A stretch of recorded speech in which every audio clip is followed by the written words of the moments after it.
TikTok has a hot take on everything. Money, Make it, spend it, make it, spend it. business, Sell me this pen. What? health, how to cook, That's pretty hot. and even how to wake up in the mornings. The question is, how credible any of it? Maybe there is some value in there. After all, TikTok shorts get millions of views, must be some value in there, right? Let's find out. Hi, my name is Felix. Recently my team set up Instagram and TikTok for our channel. And as a joke, they proposed to me to review some real estate advice that is floating out on those platforms. Well, I did, and let's just say it did not disappoint. I mean, it did disappoint. So today we are diving into TikTok hell, and let's see if there is any value in watching those shorts. Okay, let's see what you got for us. Why is it without sound? Let's get into it. Listen, motherfucker. We're gonna handle this like men, and I'm on my way to the house right now. We can talk about this in person. Hey, what's going on? It's Camilo. Just calling you about this month's rent. Yeah, what about? Okay, so the context here is the tenant threatens landlord over rent. Motherfucker.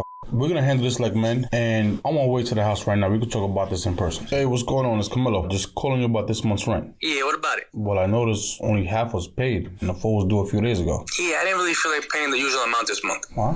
What do you mean? So that threat in the beginning of the video, that was a hook, right? Just like for everyone to be excited about what's going to come down, right?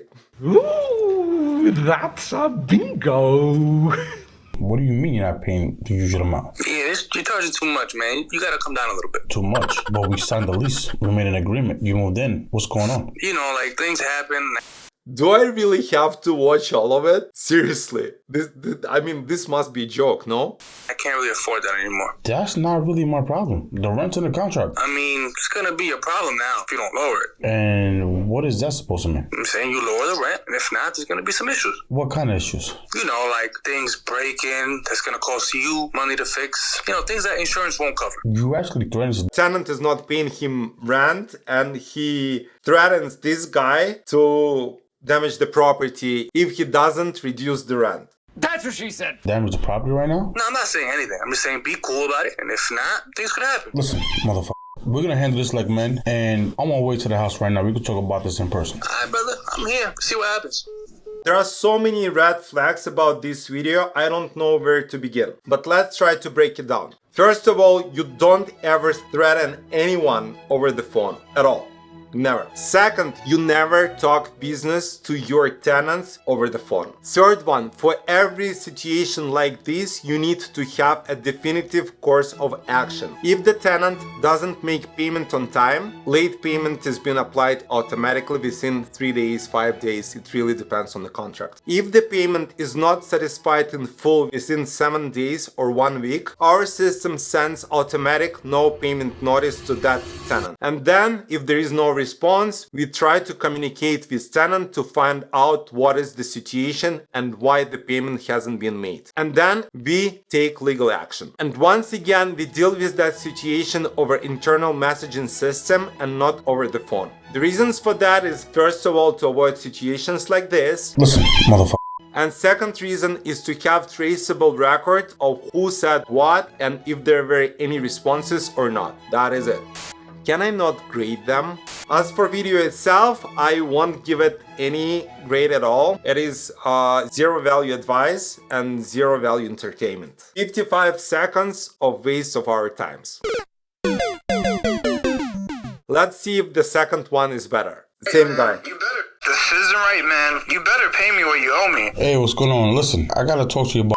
The only good thing about this video, it doesn't have as many likes as the first one. Over here. The inspector just came by. Yeah, everything passed okay, right? No, not at all. A lot of that you did was actually very wrong. A lot of open wires. Definitely failed inspection today. Look, man, I did that wiring fine. He said it was super sloppy. We could have had this damn big ass problem. Come on, could've? I've heard that before. Besides, nothing. Once again, zero value in as far as education goes, but let's dive into the situation. If you manage any property, you are liable for safety around the premises or that property.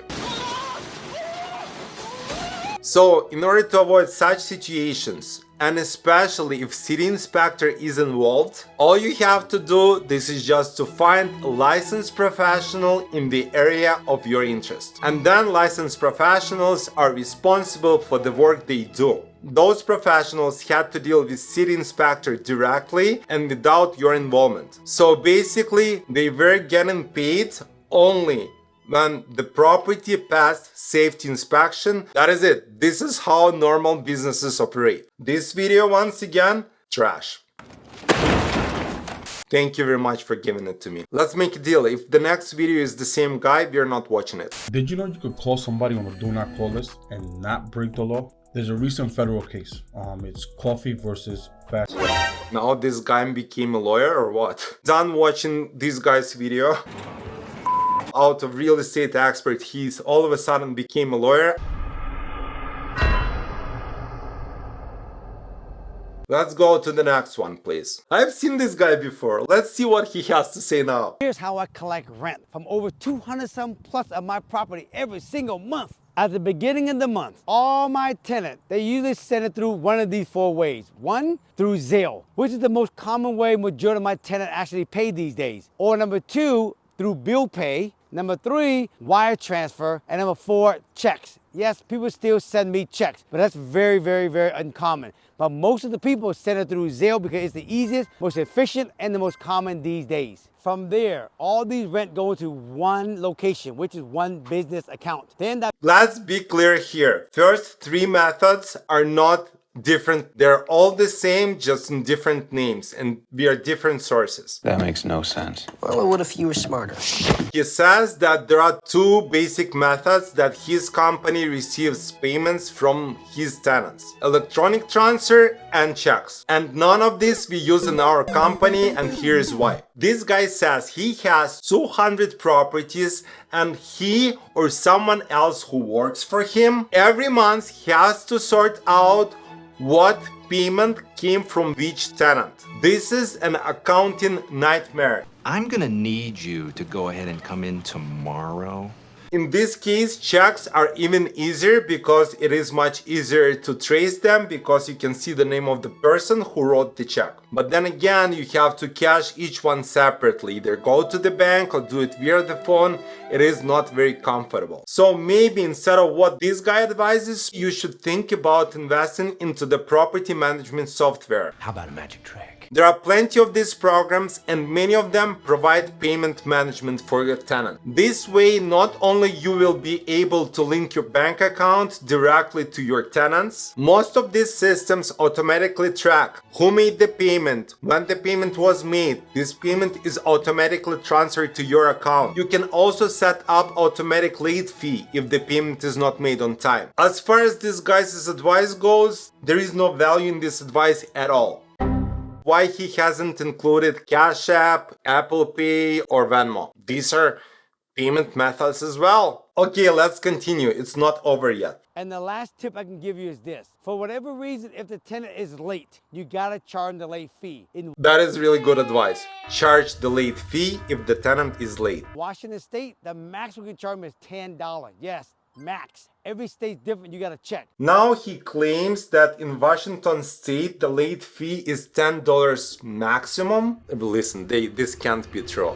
No way. In Washington State, landlords can charge a late fee equal to $20 or 20% of the monthly rent, whichever is greater. Why am I not surprised that this advice is junk too? Once again, no matter how credible the expert is, guys, check your information. Google, it is free. Simple example of that. Okay, that's enough TikTok for today. It is a revelation to me that this is called advice. It is not. Most of the topics that these guys try to cover, we have already covered in our videos. And I'll try to put timestamps in the corners pertaining to each topic. For the lazy ones, I'll put links in the description as well. Don't forget to subscribe to our channel, leave comments below what you want to see next, or send me a link to the videos you want me to watch next. As always, be good people, do all the good things, don't communicate with bad tenants over the phone, stay calm, keep bad tenants out of your heads, and I'll see you in the next one. Papa, I can't believe you put me through that. It is Emotional damage.